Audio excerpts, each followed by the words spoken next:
En la antigua Mesopotamia, región situada en Oriente Medio, entre los márgenes de los ríos Tigris y Éufrates, que corresponden en su mayoría al actual Irak, surgió la civilización sumeria, la civilización más antigua que se conoce en el mundo.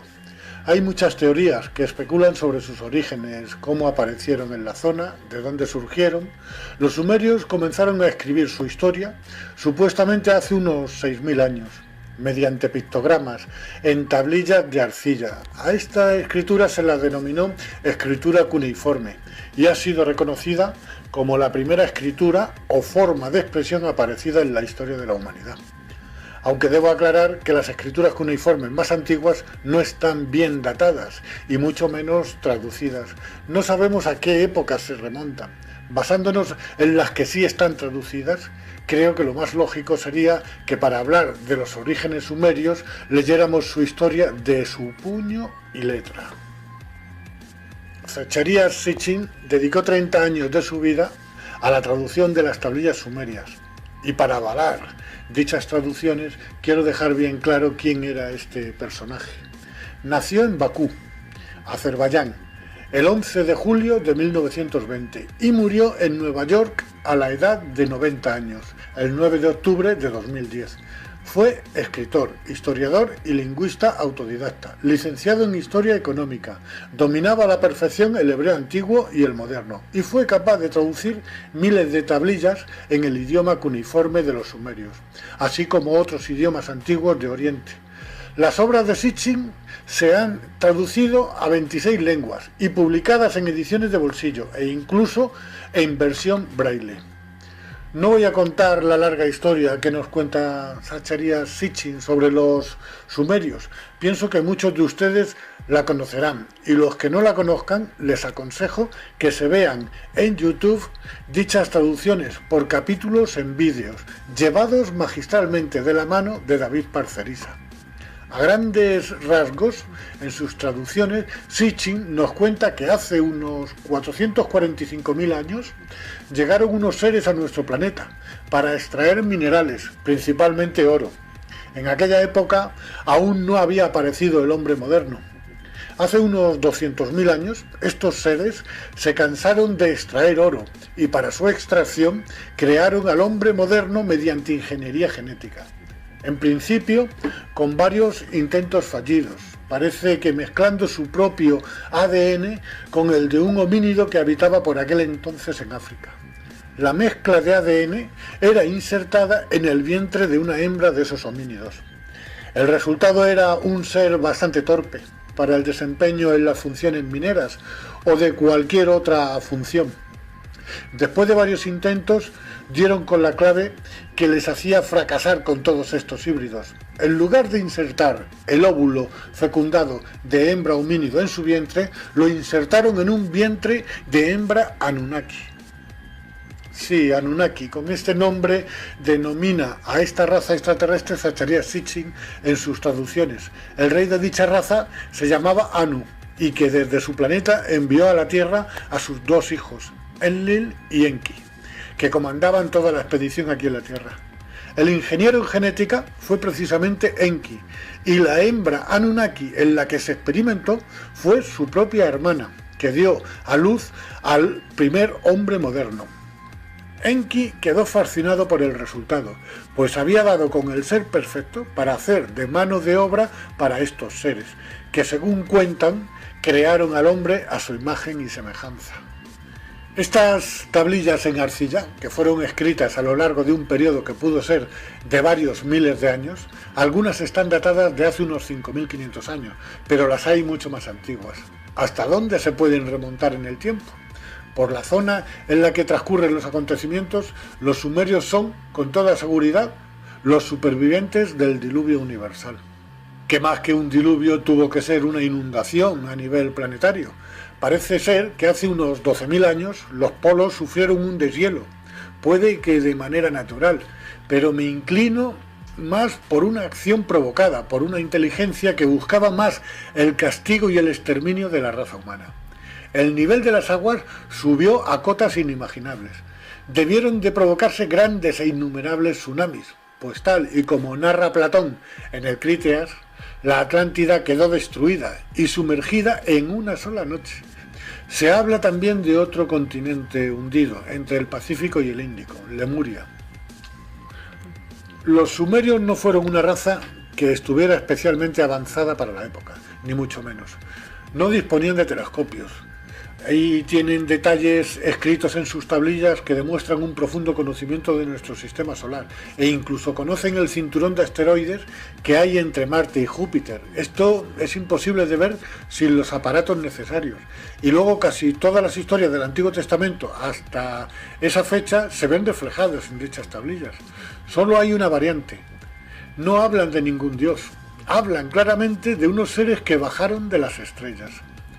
Solo cabe pensar que había escribas entre los sumerios y que tomaron al dictado lo que durante miles de años les fueron dictando los propios Anunnakis. Miles de años después aparecen los manuscritos del Mar Muerto. Son una colección de alrededor de 800 manuscritos, escritos en hebreo y arameo. Se desconoce por completo sus autores. Se encontraron en 11 grutas en los alrededores del Mar Muerto. La mayoría de los manuscritos se encuentran hoy en el Museo de Israel en Jerusalén, así como en el Museo del Departamento de Antigüedades en Amán, Jordania, y en el Museo Rockefeller de Jerusalén. Me llama poderosamente la atención este último museo, ya que pienso que hay una relación muy directa con los dueños del mundo actual. Estos manuscritos datan de los años 150 a.C. hasta el 70 después de Cristo. Por la fecha en que están datados, cabe pensar que son copias de las tablillas de arcilla de los sumerios, pues muchas de las historias que cuentan son coincidentes con estas. Por supuesto, me refiero solo a aquellos manuscritos del Antiguo Testamento que llegan hasta la época sumeria. Dichos manuscritos están considerados como copias, no hay originales. Quiero poner un dato en conocimiento de todos, en lo que se refiere a los manuscritos del Mar Muerto. No tenemos ningún texto con puño y letra de su autor original, y lo que sí tenemos son miles de copias antiguas. Alguien tuvo que traducir hace miles de años las tablillas sumerias al hebreo antiguo, de ahí la aparición de los manuscritos del Mar Muerto. Tuvo que ser un sumerio. Si no fuera así, hoy por hoy, creo que solo existirían poco más que los escritos del Nuevo Testamento, que son poco fiables, ya que en ellos existen más de 35.000 diferencias y contradicciones. En el Museo Nacional de Irak, en Bagdad, estaban expuestas las tablillas de arcilla, y digo que estaban porque con la invasión de Irak por parte de una coalición de países encabezada por los Estados Unidos, entre el 20 de marzo y el 1 de mayo de 2003, exactamente el 10 de abril de 2003, cuando entraron las fuerzas militares estadounidenses en Bagdad, actuaron como verdaderos saqueadores, entrando y destruyendo todo en el Museo Nacional de Irak. Los casi 200.000 objetos del museo, la mayor colección de antigüedades de Sumeria, Babilonia y Asiria en el mundo, fueron destruidas. Urnas antiquísimas despedazadas, miles de tablillas de arcilla cuneiformes de más de 5.000 años de antigüedad, robadas y destruidas. Muchas de ellas estaban por descifrar. Mientras tanto, otra facción del ejército estadounidense protegía celosamente las instalaciones de gas y petróleo de Kirkuk, donde se halla casi un tercio del petróleo iraquí.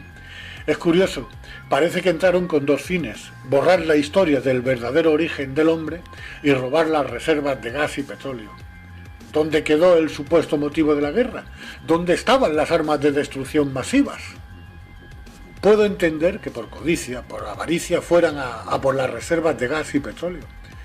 Pero, ¿qué se esconde tras la destrucción de las tablillas de arcilla? ¿Será porque en ellas no hay un Dios omnipotente como creador del hombre y del universo, sino una raza extraterrestre que con ingeniería genética dio con la fórmula del hombre moderno, saltándose lo que hubiese costado millones de años de evolución? De conocerse esta historia, podrían haber caído las religiones judeocristianas, que tanto tienen en común, y con ellas la institución más grande que existe, la Iglesia Católica. Teniendo en cuenta que en su mayoría la élite financiera son de origen judío, no es muy difícil de imaginar que los dueños del mundo pudieron dar consignas de cómo actuar en la entrada de Bagdad.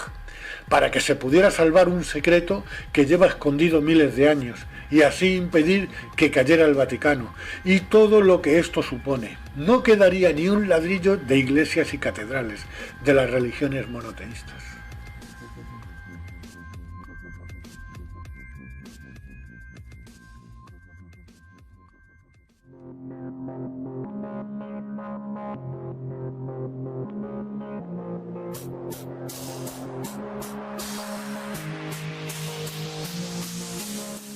Desde la primera traducción, hace miles de años, de un sumerio que hizo del lenguaje cuneiforme al hebreo antiguo, hasta los manuscritos del Mar Muerto, datados en el año 150 a.C., tuvo que haber una transición de copias y copias sobre copias, que terminó derivando de una historia de extraterrestres que bajaron de las estrellas y crearon al hombre moderno a su imagen y semejanza, a un Dios omnipotente que creó al hombre y al universo en 6 días y al séptimo descansó.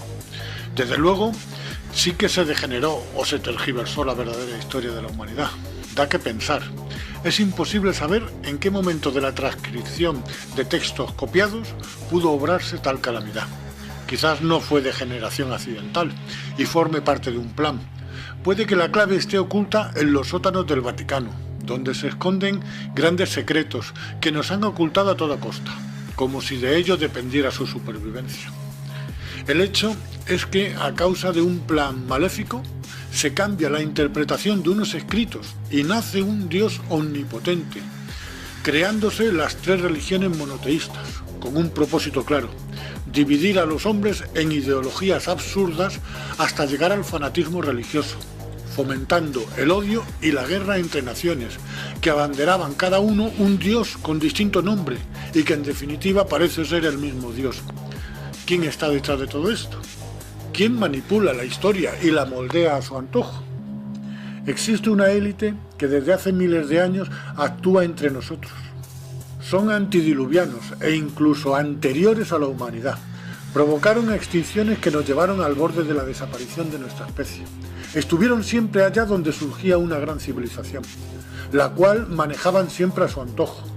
De Sumeria, de Babilonia y Asiria pasaron a Egipto y fueron testigos del nacimiento de una nueva civilización, en la que se erigieron como faraones y dioses supremos. Los primeros signos de una compleja cultura empiezan a manifestarse con el surgimiento de pequeñas ciudades a lo largo del río Nilo. Desarrollaron un lenguaje basado en jeroglíficos. Se caracteriza por el uso de signos, cuyo significado se conoce gracias al descifrado de los textos contenidos en la piedra Rosetta, que fue encontrada en 1799, en la que está grabada un decreto en 3 tipos de escritura: jeroglífica, demótica y griega. Es muy significativo comprobar que el idioma jeroglífico egipcio es como una extensión o continuación más evolucionada del idioma cuneiforme de los sumerios. Por extensión, también se ha dado el nombre de signo jeroglífico a algunos de los grafemas de la escritura cuneiforme. Según la mitología egipcia, los primeros reyes de Egipto no fueron hombres, sino dioses. Al principio de los tiempos, el principal de los dioses, al que los egipcios denominaron Dios del cielo y de la tierra, fue Ptah. El dios Ptah cedió el gobierno de Egipto a su hijo Ra, que al igual que su padre llegó a la tierra en una barca celestial. El reinado de Ra duró 1000 años y le continuaron en el trono 5 dioses más: Su, Geb o Geb, Osiris, Set y Horus. Todos estos dioses tienen su equivalente en la mitología griega. Horus en la mitología griega era el dios Apolo. Siguiendo con la mitología egipcia, posteriormente el poder fue cedido a gobernantes semidivinos, mitad hombres, mitad dioses. Entre el año 3000 y el 2700 a.C. es cuando aparece la primera dinastía de gobernantes humanos, con los primeros asentamientos y núcleos urbanos en los márgenes del río Nilo, como ya mencioné anteriormente, en la figura del faraón Narmer, primer gobernante reconocido oficialmente por la egiptología, pues el resto de los anteriormente expuestos pertenece al mundo de la mitología. Pienso que lo que ellos consideraban dioses eran extraterrestres, los mismos que actuaron en la zona de Mesopotamia. con los sumerios y que de mitología no tiene nada, sino que es parte de la historia y del dominio que ejercieron sobre la humanidad. Si pasamos de estas primeras dinastías y damos un salto en el tiempo hasta Akenatón, que fue el 10º faraón de la dinastía 18 de Egipto, su reinado está datado en torno al 1353-1336 a.C. En algunas representaciones y grabados, este faraón, al igual que su mujer Nefertiti, presentan claros indicios de una raza con algunas diferencias a la nuestra. No sé si se les puede considerar dioses o semidioses, perdón, quiero decir extraterrestres o híbridos, aunque eran reacios a mezclarse con la plebe. Es posible que con el tiempo estas diferencias desaparecieran poco a poco, siendo absorbidas por nuestra raza. Por supuesto, me refiero a los híbridos, que actualmente están entre nosotros y no podemos diferenciarlos. Casi con toda seguridad, su hijo fue Tutankamón, pues además sus restos presentaban las mismas diferencias que sus padres Akenatón y Nefertiti con respecto a nuestra raza. Vean el siguiente corto, que es parte del vídeo Otra raza humana existe, un extraterrestre auténtico. En él se muestra de manera fehaciente lo que expongo. Ahora empecemos con la descripción. Fijaros en sus cabezas. Sus cráneos son extremadamente grandes en comparación con los nuestros. Sus caras son alargadas. Poseen ojos grandes y rasgados y tienen una prominente barbilla. Sus cuellos son delgados al igual que el resto de sus extremidades. Sus hombros son estrechos. Sus manos son minúsculas, con finos y alargados dedos. Sus estómagos parecen flácidos, como si no los ejercitasen. Poseen amplias caderas y sus piernas se van volviendo cada vez más estrechas a medida que van descendiendo, hasta que acaban en unos pies más o menos normales. En resumen, todos sus rasgos son alargados y extremadamente finos, a excepción de sus caderas y de sus cabezas, que parecen contener un cerebro con un potencial superior al nuestro. Otra cosa primordial que dice mucho de estos seres es que estos poseen ombligos y mamas, por lo que podemos afirmar con claridad que son mamíferos, al igual que nosotros. Estos seres se autodenominaban dioses y siempre han estado en lo más alto de la escala social. Algunos de ellos fueron faraones. Un caso muy claro fue el del faraón Akenatón y su esposa, la reina Nefertiti, que son los que os he mostrado antes. También está el caso de Tutankamón, que pudo ser hijo o descendiente directo de los dos anteriormente nombrados. Pero estos seres no solo han estado presentes en la era egipcia, con toda seguridad tuvieron su origen mucho más atrás en el tiempo, en otra zona. Estos mismos seres fueron descritos por los sumerios en la antigua Mesopotamia. Como muchos ya sabréis, ellos mencionaban a los ya conocidos Anunnakis, que poseían las mismas similitudes físicas que las de la raza de Ata. Aunque deben de saber ustedes que según las traducciones de las tablillas de Sumeria, a los ciudadanos de entonces no se les permitía representar el aspecto real de los dioses Anunnaki. Aún así podemos ver cómo en ambas representaciones las similitudes físicas se asemejan demasiado, como por ejemplo en el tamaño de las cabezas, en la altura. Incluso podemos ver a algunos de estos seres en ambas culturas representados con cabezas de águila y con alas. El simbolismo es el mismo. Ahora fijaros en el simbolismo que nos muestra tan abiertamente la Iglesia Católica. Para empezar, tienen un obelisco en medio del Vaticano. Pero hay algo que me llama más la atención. Ojo al sombrero del pontífice. La forma de este hace referencia a la forma de la cabeza de estos seres. La Iglesia utiliza los mismos sombreros que lucían estas criaturas en el antiguo Egipto. Creo que ya sabemos todos a quién adora la Iglesia, pues estos seres parecen ser los extraterrestres que bajaron de las estrellas y que nos crearon a su imagen y semejanza.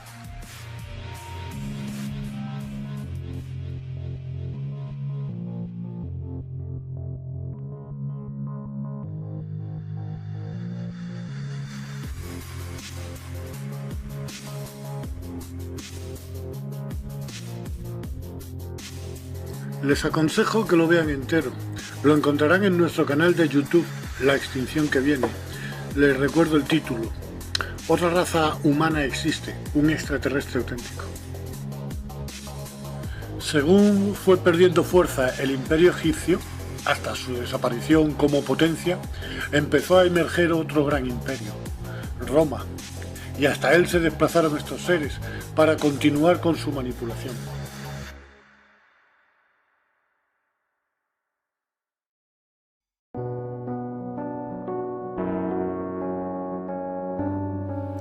Es curioso ver que cuando nace un imperio, ya nace con el fenómeno mitológico y que precede a este en demasiados miles de años. Se crea el mito y la leyenda de historias contadas directamente de personas, que a su vez las escucharon de padres o abuelos, provenientes de otras tierras, tales como Mesopotamia o Egipto, y que participaron en la expansión del mundo antiguo, llegando a formarse los primeros núcleos que posteriormente se convertirían en naciones, como la antigua Grecia o el Imperio Romano.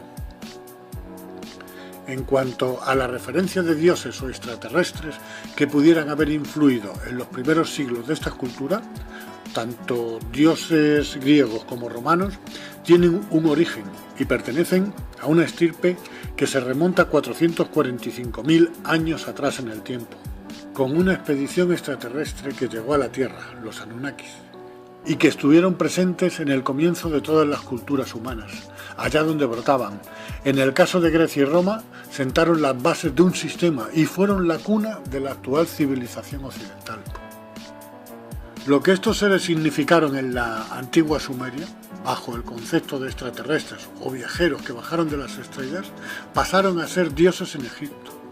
Y esta condición les gustó más que la de extraterrestres, porque siguieron siendo dioses en las culturas griega y romana, construyéndose templos, verdaderas obras de ingeniería en su nombre, tales como el templo de Atenea o el Partenón en Atenas. En ambas culturas estos dioses adoptaban distintos nombres. Zeus para los griegos y Júpiter para los romanos, era el dios supremo. Poseidón para los griegos y Neptuno para los romanos, era el dios del mar y de las aguas. Hades para unos y Plutón para otros, era el dios del mundo subterráneo o de los muertos. Apolo, con el mismo nombre para las dos culturas, era dios de las artes, la adivinación, la medicina, la luz y el sol. Este se ve que era más completito. Hefesto para unos y Vulcano para otros, fue el dios del fuego. Ares para los griegos y Marte para los romanos, fue el dios de la guerra. Dioniso para unos y Baco para otros, fue el dios del vino. Atenea o Minerva, diosa de la sabiduría. Afrodita o Venus, diosa del amor y la belleza femenina. Artemis o Diana, diosa de la naturaleza y los animales salvajes. Roma se convirtió en un imperio muy poderoso y agresivo, invadiendo todos los países a los que llegaban sus ejércitos. Llegó a abarcar desde Britania, hoy Inglaterra, hasta el Tigris y el Éufrates, abarcando casi toda Europa, el norte de África y parte de Asia, hasta el Medio Oriente. Entre sus conquistas se encontraba Siria, que en el año 63 a.C. pasó a ser provincia de Roma, y de ahí las tropas romanas se dirigieron a la región de Judea, imponiendo su autoridad en dicha región.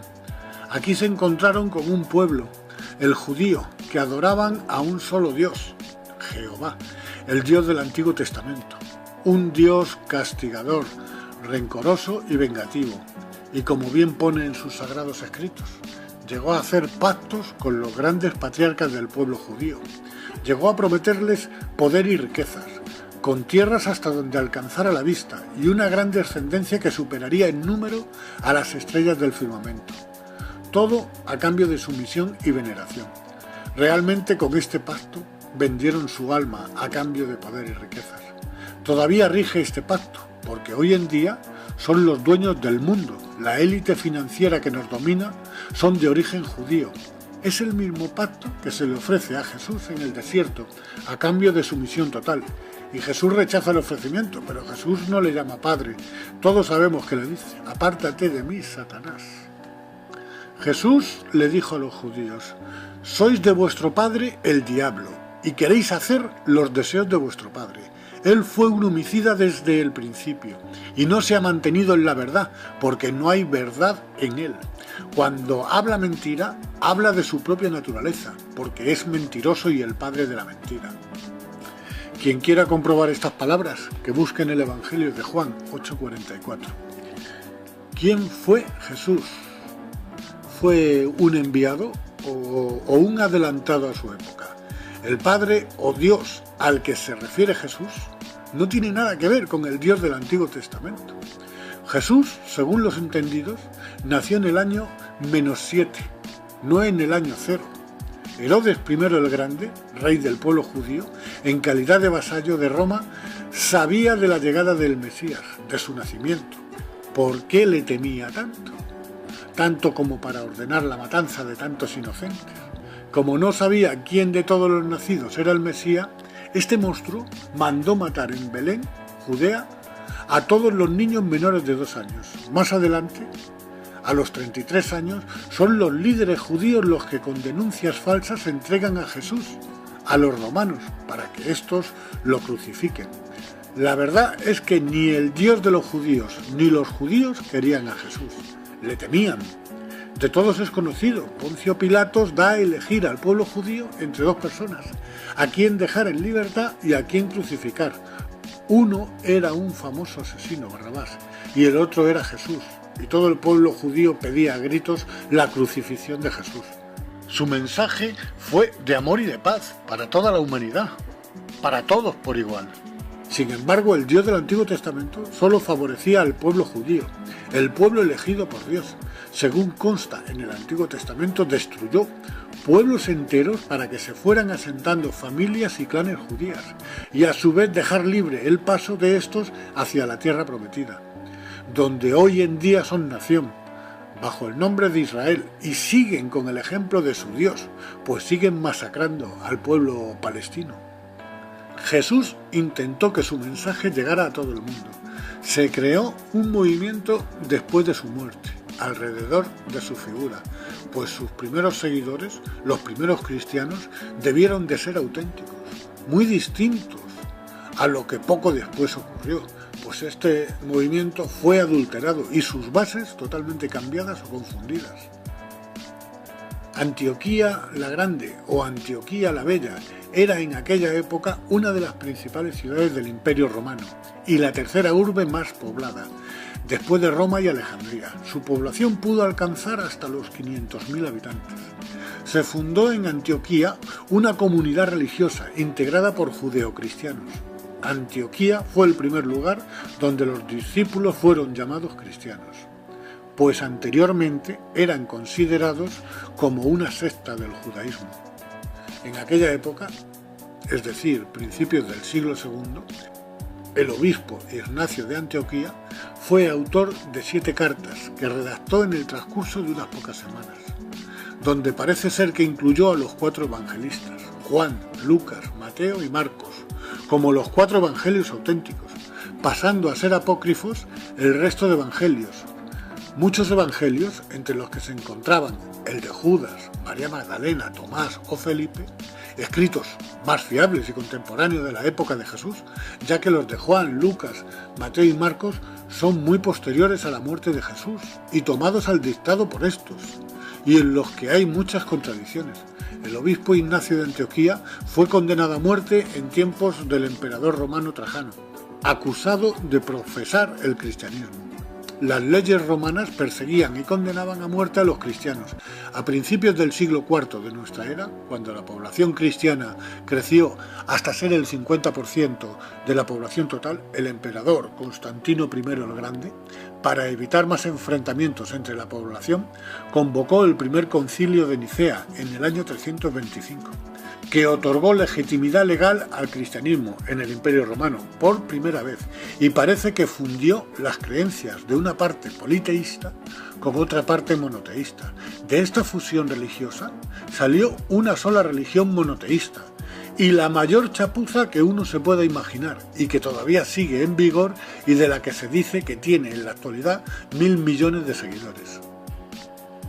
Yo me pregunto, ¿me estarán contando a mí entre sus seguidores?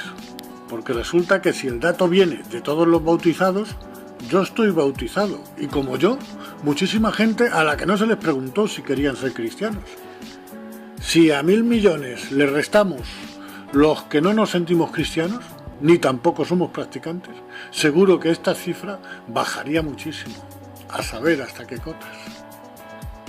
Si Jesús levantara la cabeza, no se sentiría representado por esta iglesia, que lo único que hace es recaudar e invertir en bolsa y en oscuros negocios, en todas las industrias, para seguir creciendo como la mayor de todas las multinacionales, mientras que miles de niños mueren de hambre en el mundo.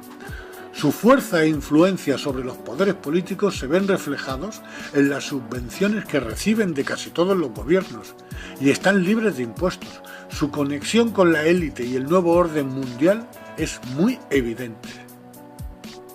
Hacia finales del siglo IV comenzó la decadencia del Imperio Romano y a finales del siglo V fue su caída.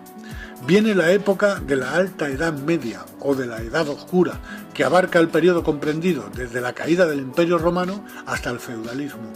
Europa occidental emerge como una nueva civilización. El feudalismo reemplazó al Imperio Romano en Europa y empezaron a surgir los primeros reinos europeos.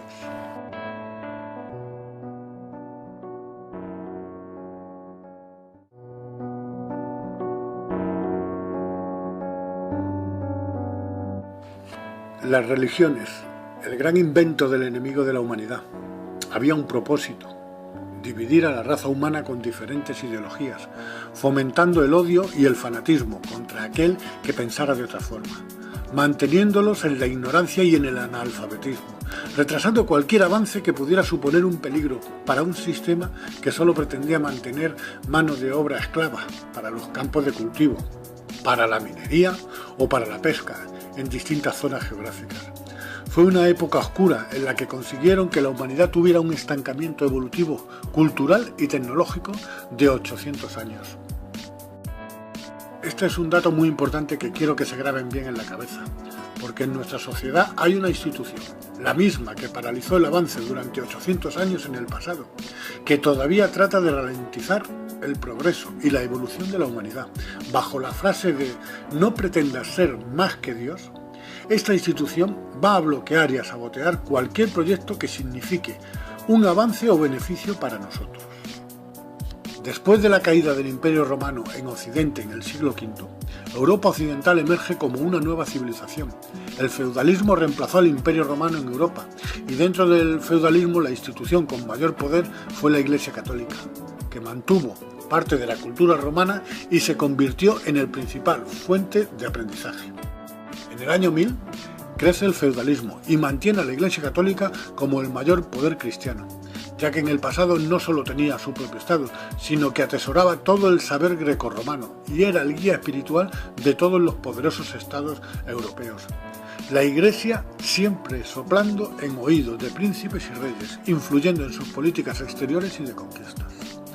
Las cruzadas fueron una serie de campañas militares impulsadas por el papado, motivadas por los intereses expansionistas tanto de la nobleza feudal y el afán hegemónico de la Iglesia, y llevadas a cabo por gran parte de Europa latina cristiana, con el único objetivo de establecer el control cristiano traspasando fronteras sobre todas las tierras. Se libraron durante un periodo de casi 200 años, entre 1095 y 1291.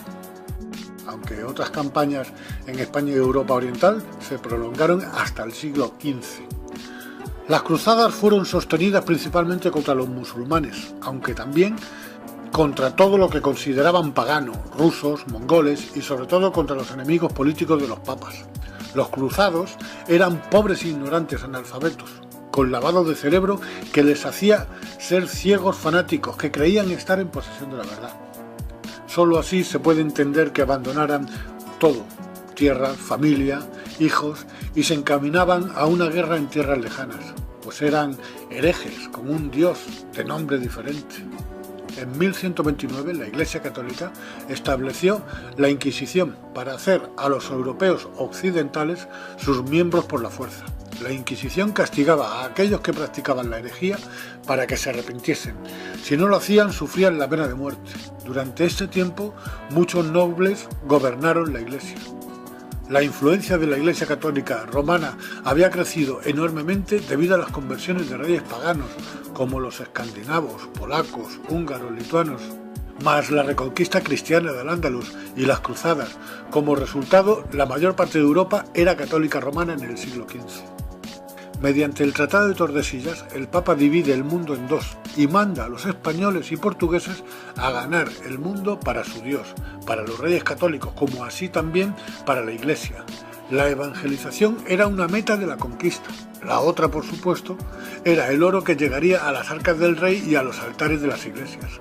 La fortuna del Vaticano fue acumulada en su mayoría por el saqueo a las víctimas de genocidios, como los incas y los protestantes, cuyos bienes fueron embargados durante la Inquisición. Los conquistadores españoles destruyeron el mundo de los aztecas, a quienes encarcelaron, torturaron y mataron en nombre de su dios cristiano, robando así enormes fortunas de oro. Veamos una cronología de los crímenes de la Santa Iglesia. En el año 382, Teodosio I suscribió edictos contra herejes y paganos donde se contemplaban condenas de muerte y confiscación de bienes. Se iba creando así lo que en el futuro sería la Santa Inquisición. La persecución a la que fueron sometidos los cristianos gnósticos, quiero aclarar que estos eran los verdaderos cristianos, los que supieron interpretar el mensaje de Jesús, sin embargo fueron denunciados como herejes, mientras que sus libros sagrados eran robados y quemados. Los gnósticos creían en un Dios muy superior, que según Cristo estaba en nuestro interior, y no en el Dios de la Biblia hebrea, Yahvé o Jehová, mientras que la Iglesia Católica confunde a Yahvé o Jehová con el Dios absoluto. Uno de los primeros crímenes a destacar de la Iglesia, año 415, el obispo de Alejandría, Cirilo I, fue el verdugo de Hipatia. Ordenó a unos cuantos monjes que la emboscaran. Estos la violaron, torturaron, sus tendones fueron cortados y finalmente fue descoyuntada. El pecado de Hipatia fue haber sido mujer, filósofa neoplatónica y maestra de matemáticas. No se admitía que una mujer adquiriera cultura.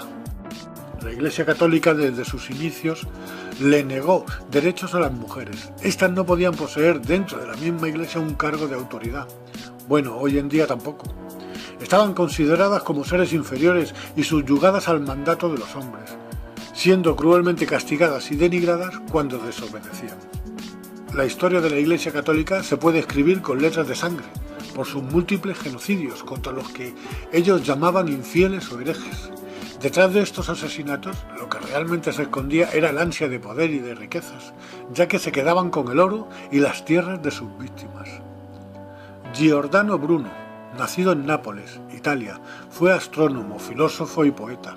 Fue asesinado por sus ideas innovadoras. Sus teorías sobre el universo superaron el modelo de Copérnico. El 17 de febrero de 1601, en una plaza de Roma, fue despojado de sus ropas y atado a un palo, con la lengua pillada en una prensa de madera para que no pudiese hablar. Fue quemado vivo, al igual que sus trabajos, cumpliendo así la sentencia por herejía dictada pocos días antes por el Tribunal Romano de la Inquisición. El verdadero motivo era el mantenernos en la ignorancia, que no avanzáramos en ningún campo. Galileo Galilei, en 1633, fue condenado como hereje por la Santa Inquisición. Galileo fue torturado y sometido a vejaciones, aunque éste aprovechó la oportunidad que le dieron. Si se retractaba de sus teorías, le sería perdonada la vida. Fue obligado a vestir traje de penitencia y con la mano sobre la Biblia desmintió todas sus teorías. La Iglesia humilló el honor de Galileo y se atribuyó el derecho de decidir sobre la ciencia. Un verdadero baño de sangre. En el año 1631, los católicos saquean la ciudad de Magdeburgo, Alemania, alrededor de 30.000 protestantes muertos. En una sola iglesia aparecieron 50 mujeres decapitadas. Según cuenta el poeta Friedrich Schiller, algunas de ellas en ese momento se encontraban dando el pecho a sus bebés. La ciudad acabó con tan solo 400 habitantes. Durante la Inquisición, este no fue el único caso. Ocurrió en muchas localidades del mundo. Iglesia y monarquía codo a codo, siempre de la mano, ostentando el poder y cometiendo verdaderas monstruosidades a lo largo de la historia, con algunas dinastías ya extintas y otras que aún existen en la actualidad. La de Alemania, casa de Hohenzollern, era de la línea prusiana. Austria, casa de Habsburgo. Bulgaria, casa de Wettin, de la rama Sajonia. Italia, casa de Saboya. Nápoles y las dos Sicilias, casa de Borbón. Portugal, dinastía de Borgoña, casa de los Austria, unión dinástica con España. Francia, con la dinastía merovingia, dinastía carolingia, casa de Valois, extinta en 1589. Y otra vez la casa de Borbón. Esta nos suena, pues empezaron a reinar en España después de la abdicación del último rey de los Austrias. El motivo de dicha abdicación fue que no quedaba ningún Austria. como heredero al trono, y esto ocurrió porque solo se emparentaban entre ellos, no se cruzaban con la plebe, y esto provocó el empobrecimiento genético. Era costumbre muy común entre la realeza no mezclarse con los que ellos llamaban plebe o vasallos, y a punto estuvo de ocurrirles a los Borbón más tarde. Otras dinastías aquí mencionadas se extinguieron, y también a muchas otras dinastías del mundo.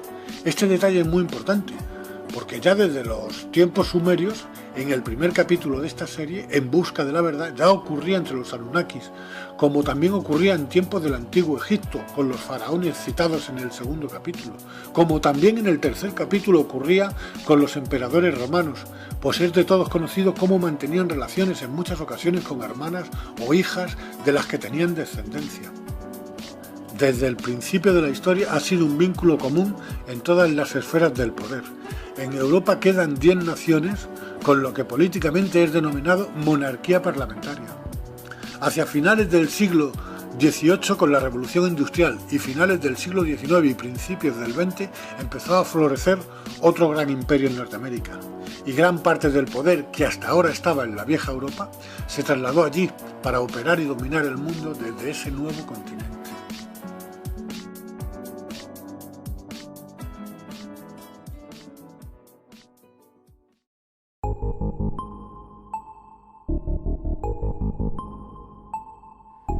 A finales del siglo XVIII, con la Revolución Industrial, damos fin al mayor estancamiento evolutivo provocado por la Iglesia en la Edad Oscura del feudalismo medieval.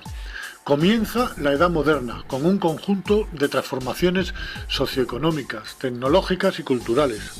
Durante la Edad Moderna se van gestando lentamente, junto con la Iglesia, el capitalismo y las entidades políticas, que parecen estar perfectamente coordinados para controlar en su beneficio a la gran masa. Siguiendo una línea desde el principio de los tiempos, veremos que nunca hemos estado solos. Es como si hubiéramos sido dirigidos dentro de un sistema en el que solo podríamos llegar a un punto, y ese punto es en el que nos encontramos ahora. Hay gente entre nosotros que en aquel tiempo pasaron por dioses, que parecen ser eternos y que guardan este secreto. Nos hacen creer que aquellos que pasaron por antiguos dioses solo eran mitos o leyendas, o sencillamente que se fueron hace miles de años, y que a consecuencia de esto el hombre hereda la tierra. Pero no es así. Están entre nosotros, son una línea híbrida que se remonta a un pasado antediluviano. Estas líneas híbridas se convirtieron en los gobernantes políticos y económicos, y seguimos siendo tan esclavos como en el pasado. Hay muchas evidencias, su simbología nos la plantan en la cara continuamente, a través de anuncios, logos, cadenas de televisión y en el propio papel moneda.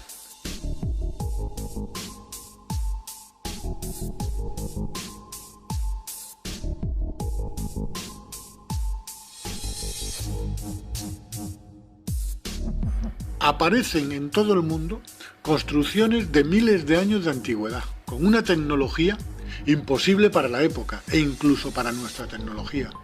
Son millones los avistamientos de extrañas naves con maniobras de vuelo imposibles.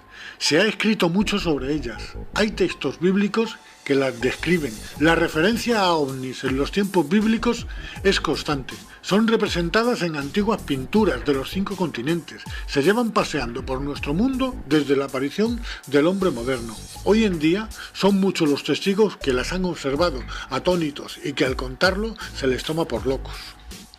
Desde la Segunda Guerra Mundial hasta la actualidad ha habido un verdadero aluvión de avistamientos en todo el mundo. Desde el famoso caso Roswell se crearon muchas organizaciones gubernamentales. Algunas se daban a conocer, como el Proyecto Libro Azul, que fue una serie de estudios sobre ovnis por parte de la Fuerza Aérea de los Estados Unidos. Estuvo operativa desde 1952 hasta 1969. Se recogieron, analizaron y archivaron miles de informes ovni. En realidad, estos estaban más preocupados de poner en ridículo el tema ovni que de descubrir cualquier evidencia alien. Hubo otras organizaciones paralelas tan secretas que el propio gobierno negaba su existencia. Los famosos hombres de negro, presuntos agentes secretos gubernamentales o extragubernamentales, encargados de ocultar cualquier evidencia extraterrestre en la Tierra. Se empezó a hablar de ellos después del caso Roswell. Algunos testigos de este incidente denunciaron amenazas muy fuertes por parte de oficiales del ejército, incluso amenazas de muerte del testigo y de su entorno familiar. A partir de estas denuncias empezaron a aparecer los hombres de negro, que eran descritos como hombres de gran corpulencia e inexpresivos, con enormes gafas de sol negras, vestían con trajes de negro. Siempre llegaban en un coche totalmente negro y sin ningún distintivo o señal que los identificara. Ya no se podía denunciar, ya que el gobierno negaba cualquier vinculación e incluso negaba la existencia de dichos hombres. A partir de aquí y durante décadas se vieron en los escenarios de algunos avistamientos ovni. Según contaban los propios testigos de dichos avistamientos, declaraban haber sido amenazados si contaban lo que habían visto. Se llegó a sugerir que estos hombres eran alienígenas. En la famosa serie norteamericana de los años 90, Expediente X, serie que tocaba estos temas con bastante rigor, ya que siempre basaban sus argumentos en casos reales con teorías sobre conspiración. Se hacía mención a los hombres de negro como seres híbridos, seres muy peligrosos que hacían desaparecer a gente si era necesario. El hecho de que fueron mencionados como híbridos en la serie Expediente X no debe desvirtuar este caso, pues los hombres de negro se empezó a hablar 50 años atrás, antes de que existiera la serie. Parece claro que la visión que tenían los hombres de negro era la de borrar cualquier vestigio del tema extraterrestre. Por supuesto, pienso que el gobierno, por mucho que negara la existencia de esta organización, sí que sabían de su existencia y de qué organismo dependían. Como también pienso que están en contacto permanente con inteligencias extraterrestres, ya que mi teoría es que tienen conexión con los antiguos Anunnakis, aquellos que de las estrellas bajaron a la Tierra. Fueron una raza muy guerrera, al igual que Estados Unidos. Las disputas entre ellos, con batallas en los cielos por controlar grandes zonas de la Tierra, me recuerdan a las invasiones de Corea, de Vietnam, de Afganistán, de Irak, de Libia, etcétera, etcétera. Y se cuentan tanto en las tablillas sumerias como en los escritos del Antiguo Testamento, como en el Majábharata de la India. Fueron faraones en Egipto. Y de ahí pasaron a ser emperadores de la antigua Roma, para continuar siendo reyes en Europa desde la época feudal. Dos casos que se han hecho muy famosos de estas batallas en los cielos en esta época fueron en Nuremberg, Alemania, con la salida del sol el 14 de abril de 1561. Fue vista por miles de personas una verdadera batalla en el cielo, y que 5 años más tarde, en 1566, otra batalla muy similar se produjo sobre los cielos de Basilea, en Suiza. Ambos acontecimientos fueron explicados por la Iglesia como señales divinas. En este aspecto de ocultar lo evidente, parece que la Iglesia cumplía la misión que hoy en día hace el gobierno estadounidense, al igual que otros muchos gobiernos, y es la de ocultar cualquier vestigio extraterrestre. Si antes nos decían que era el Espíritu Santo, ahora nos dicen que es el planeta Venus, y se quedan tan anchos. De estas monarquías de la vieja Europa, siguiendo una línea consanguínea, parece que han seguido como presidentes de los países más poderosos del mundo. Estados Unidos ha estado siendo gobernada desde sus inicios hasta la actualidad por descendientes de monarquías europeas. Barack Obama, por su rama materna, es primo en 10º grado del expresidente de Estados Unidos George W. Bush. Obama también está emparentado como primo en 8º grado con el ex vicepresidente Dick Cheney. Dentro de su linaje aparecen como familiares en distintos grados los nombres de expresidentes como Gerald Ford, Lyndon Johnson, Harry Truman y el ex primer ministro de Inglaterra, Winston Churchill. Parece que los presidentes de Estados Unidos están emparentados. Los 44 que se han convertido en presidentes de los Estados Unidos están todos emparentados. 33 de ellos se remontan a Carlomagno, uno de los monarcas más famosos. Fue rey de los francos, actual Francia, y de los lombardos, desde el año 768 hasta su muerte en el año 814. Conquistó Italia y fue coronado Imperator Augustus por el Papa León III, el 25 de diciembre del año 800 hasta el año 814 en Roma. Este es un detalle importante de conexión emperador y monarca al mismo tiempo. Otros reyes famosos con parentesco con los actuales presidentes fueron Juan Sin Tierra. Reinó sobre Inglaterra desde el año 1199 hasta su muerte en 1216. Sucedió en el trono a su hermano mayor, el rey Ricardo Corazón de León. Investigando la genealogía de toda esta gente, podemos ver que son de origen judío. El mismo Barack Obama y su mujer Michelle Obama son de origen judío. Y al igual que en el pasado, siguen emparentándose con los de su clase, dentro de su círculo. Los tres poderes que gobiernan el mundo son la Iglesia, siempre conspirando y tratando de frenar el avance tecnológico y evolutivo de la humanidad, manteniéndonos en la ignorancia o en un estado de suspensión al estilo de Matrix. Después está el poder político, que ha creado unas leyes que son los cimientos del sistema que nos ahoga y nos hace esclavos. Y detrás de estos, ocupando lo más alto en la cúspide de la pirámide, un poder oculto, una sociedad secreta tan poderosa que hace temblar a los cargos políticos más poderosos del mundo. Forman una sociedad cerrada, con un poder increíble, tienen un arma invencible, manejan la economía mundial, controlan todas las industrias, son una élite financiera, propietarios de los mayores bancos del mundo. Y a través de estos controlan los bancos centrales del mundo, desde la Reserva Federal Americana y desde el Banco Central Europeo. Reginald Mackinac fue banquero y político británico. En el año 1924 dijo: "Me temo que al hombre de la calle no le gustaría saber que los bancos pueden crear, y de hecho crean, dinero. El volumen del dinero en existencia varía solamente con la acción de los bancos, acumulando o reduciendo los préstamos. Los que controlan el crédito de una nación dirigen la política de su gobierno y tienen en sus manos el destino del pueblo. Emiten el dinero en la medida que les conviene y crean colapsos a nivel mundial cuando les viene en gana. Un ejemplo muy claro, y que está muy reciente, es la actual crisis y la llegada del nuevo orden mundial. Fíjense en el siguiente vídeo, las 3 etapas de la crisis. La crisis, una maniobra de los banqueros. Esta estafa, llamada crisis, se puede resumir en 3 etapas. La primera etapa: los bancos son autorizados por la Reserva Federal y el BCE a conceder todo tipo de créditos, sobre todo hipotecarios, con las mayores facilidades al cliente. Para ello, la Reserva Federal y el Banco Central Europeo emitirán todo el dinero que les soliciten los bancos para conceder dichos créditos. Después de unos cuantos años concediendo créditos a diestro y siniestro, apenas sin poner inconvenientes, viene la segunda etapa. La segunda etapa. A estas alturas el consumidor ya ha pagado una buena parte de la deuda y aquí se pone en marcha el parón. De golpe se corta el flujo de los créditos. Todos los bancos al unísono dejan de conceder créditos y todas las empresas constructoras con proyectos enteros terminados, así como urbanizaciones enteras por vender, cientos de miles de viviendas esperando un comprador. Comprador que no llega, pues no se conceden créditos. Todos estos pisos se los tuvieron que comer las constructoras y muchas de ellas no aguantaron el tirón y miles de empresas que vivían de ellas tampoco, viniéndose abajo y mandando al paro a millones de personas que tenían pendiente créditos hipotecarios que no iban a poder seguir pagando. Otras industrias como las del automóvil también corrieron la misma suerte. Y esto dio paso a la tercera etapa. Tercera etapa.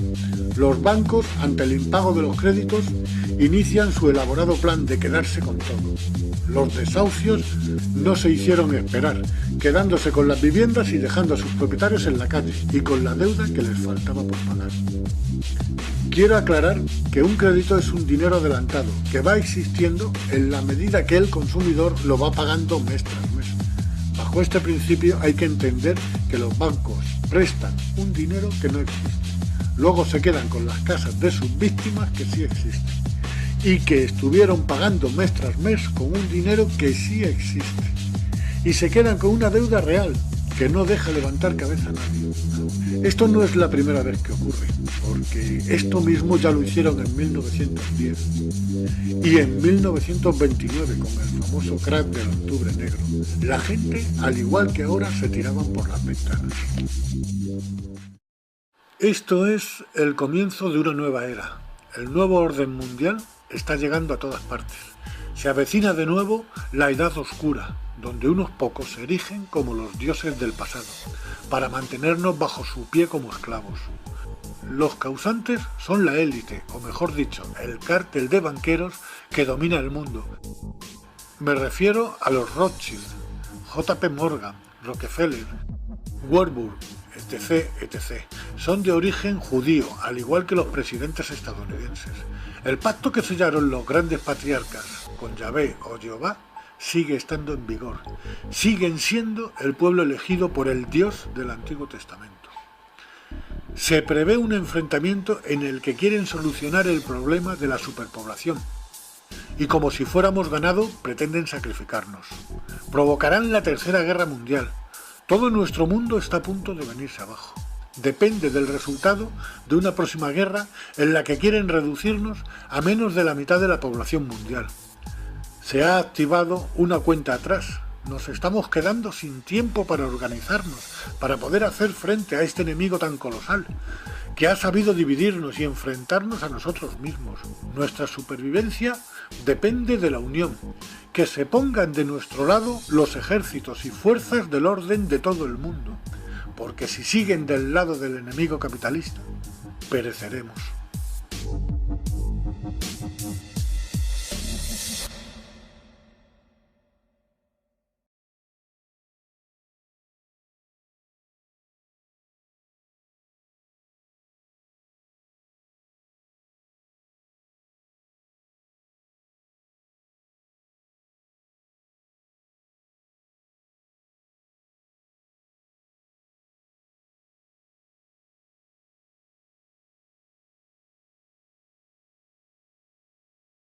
Antiguo. De ahí la aparición de los manuscritos del Mar Muerto. Tuvo que ser un sumerio. Si no fuera así, hoy por hoy, creo que solo existirían poco más que los escritos del Nuevo Testamento, que son poco fiables, ya que en ellos existen más de 35.000 diferencias y contradicciones.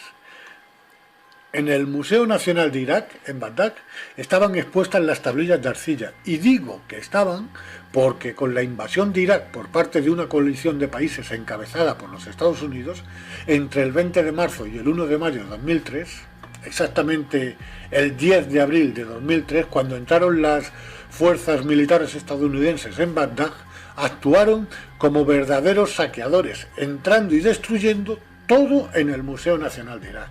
Los casi 200.000 objetos del museo, la mayor colección de antigüedades de Sumeria, Babilonia y Asiria en el mundo, fueron destruidas. Urnas antiquísimas despedazadas, miles de tablillas de arcilla cuneiformes de más de 5.000 años de antigüedad, robadas y destruidas. Muchas de ellas estaban por descifrar. Mientras tanto, otra facción del ejército estadounidense protegía celosamente las instalaciones de gas y petróleo de Kirkuk, donde se halla casi un tercio del petróleo iraquí. Es curioso, parece que entraron con dos fines: borrar la historia del verdadero origen del hombre y robar las reservas de gas y petróleo. ¿Dónde quedó el supuesto motivo de la guerra? ¿Dónde estaban las armas de destrucción masivas?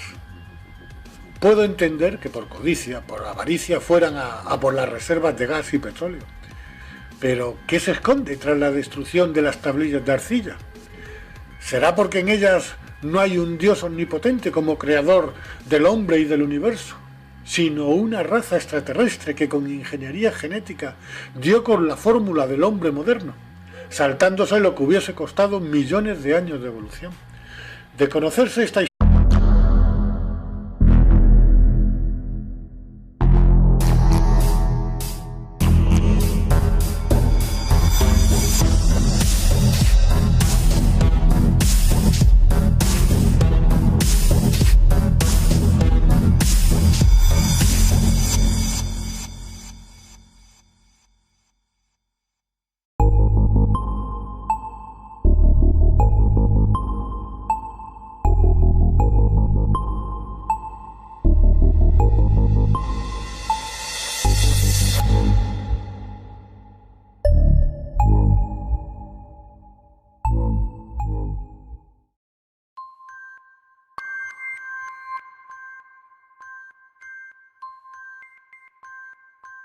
En la antigua Mesopotamia, región situada en Oriente Medio, entre los márgenes de los ríos Tigris y Éufrates, que corresponden en su mayoría al actual Irak, surgió la civilización sumeria, la civilización más antigua que se conoce en el mundo. Hay muchas teorías que especulan sobre sus orígenes, cómo aparecieron en la zona, de dónde surgieron.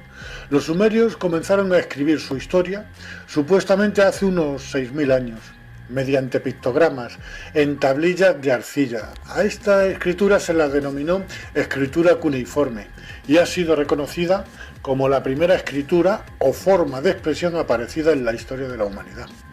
Aunque debo aclarar que las escrituras cuneiformes más antiguas no están bien datadas y mucho menos traducidas. No sabemos a qué épocas se remontan. Basándonos en las que sí están traducidas, creo que lo más lógico sería que para hablar de los orígenes sumerios leyéramos su historia de su puño y letra. Zacharias Sitchin dedicó 30 años de su vida a la traducción de las tablillas sumerias. Y para avalar dichas traducciones quiero dejar bien claro quién era este personaje. Nació en Bakú, Azerbaiyán, el 11 de julio de 1920 y murió en Nueva York a la edad de 90 años, el 9 de octubre de 2010. Fue escritor, historiador y lingüista autodidacta, licenciado en Historia Económica, dominaba a la perfección el hebreo antiguo y el moderno, y fue capaz de traducir miles de tablillas en el idioma cuneiforme de los sumerios, así como otros idiomas antiguos de Oriente. Las obras de Sitchin se han traducido a 26 lenguas y publicadas en ediciones de bolsillo e incluso en versión braille. No voy a contar la larga historia que nos cuenta Zacharias Sitchin sobre los sumerios. Pienso que muchos de ustedes la conocerán y los que no la conozcan les aconsejo que se vean en YouTube dichas traducciones por capítulos en vídeos, llevados magistralmente de la mano de David Parcerisa. A grandes rasgos, en sus traducciones, Sitchin nos cuenta que hace unos 445.000 años llegaron unos seres a nuestro planeta para extraer minerales, principalmente oro. En aquella época aún no había aparecido el hombre moderno. Hace unos 200.000 años, estos seres se cansaron de extraer oro y para su extracción crearon al hombre moderno mediante ingeniería genética. En principio, con varios intentos fallidos. Parece que mezclando su propio ADN con el de un homínido que habitaba por aquel entonces en África. La mezcla de ADN era insertada en el vientre de una hembra de esos homínidos. El resultado era un ser bastante torpe para el desempeño en las funciones mineras o de cualquier otra función. Después de varios intentos, dieron con la clave que les hacía fracasar con todos estos híbridos. En lugar de insertar el óvulo fecundado de genes escritos en sus tablillas que demuestran un profundo conocimiento de nuestro sistema solar e incluso conocen el cinturón de asteroides que hay entre Marte y Júpiter. Esto es imposible de ver sin los aparatos necesarios. Y luego casi todas las historias del Antiguo Testamento hasta esa fecha se ven reflejadas en dichas tablillas. Solo hay una variante. No hablan de ningún dios, hablan claramente de unos seres que bajaron de las estrellas. Solo cabe pensar que había escribas entre los sumerios y que tomaron al dictado lo que durante miles de años les fueron dictando los propios Anunnakis. Miles de años después aparecen los manuscritos del Mar Muerto. Son una colección de alrededor de 800 manuscritos, escritos en hebreo y arameo. Se desconoce por completo sus autores. Se encontraron en 11 grutas en los alrededores del Mar Muerto. La mayoría de los manuscritos se encuentran hoy en el Museo de Israel en Jerusalén, así como en el Museo del Departamento de Antigüedades en Amán, Jordania, y en el Museo Rockefeller de Jerusalén. Me llama poderosamente la atención este último museo, ya que pienso que hay una relación muy directa con los dueños del mundo actual. Estos manuscritos datan de los años 150 a.C. hasta el 70 después de Cristo. Por la fecha en que están datados, cabe pensar que son copias de las tablillas de arcilla de los sumerios, pues muchas de las historias que cuentan son coincidentes con estas. Por supuesto, me refiero solo a aquellos manuscritos del Antiguo Testamento que llegan hasta la época sumeria. Dichos manuscritos están considerados como copias, no hay originales. Quiero poner un dato en conocimiento de todos, en lo que se refiere a los manuscritos del Mar Muerto. No tenemos ningún texto con puño y letra de su autor original, y lo que sí tenemos son miles de copias antiguas. Alguien tuvo que traducir hace miles de años las tablillas sumerias al hebreo. Hembra homínido en su vientre, lo insertaron en un vientre de hembra Anunnaki. Sí, Anunnaki, con este nombre denomina a esta raza extraterrestre Zacharías Sitchin en sus traducciones. El rey de dicha raza se llamaba Anu, y que desde su planeta envió a la Tierra a sus dos hijos, Enlil y Enki, que comandaban toda la expedición aquí en la Tierra. El ingeniero en genética fue precisamente Enki, y la hembra Anunnaki en la que se experimentó fue su propia hermana, que dio a luz al primer hombre moderno. Enki quedó fascinado por el resultado, pues había dado con el ser perfecto para hacer de mano de obra para estos seres, que según cuentan, crearon al hombre a su imagen y semejanza.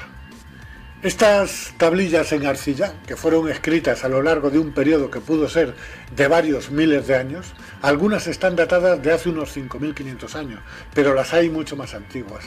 ¿Hasta dónde se pueden remontar en el tiempo? Por la zona en la que transcurren los acontecimientos, los sumerios son, con toda seguridad, los supervivientes del diluvio universal. Que más que un diluvio tuvo que ser una inundación a nivel planetario. Parece ser que hace unos 12.000 años los polos sufrieron un deshielo, puede que de manera natural, pero me inclino más por una acción provocada, por una inteligencia que buscaba más el castigo y el exterminio de la raza humana. El nivel de las aguas subió a cotas inimaginables. Debieron de provocarse grandes e innumerables tsunamis, pues tal y como narra Platón en el Críteas, la Atlántida quedó destruida y sumergida en una sola noche. Se habla también de otro continente hundido, entre el Pacífico y el Índico, Lemuria.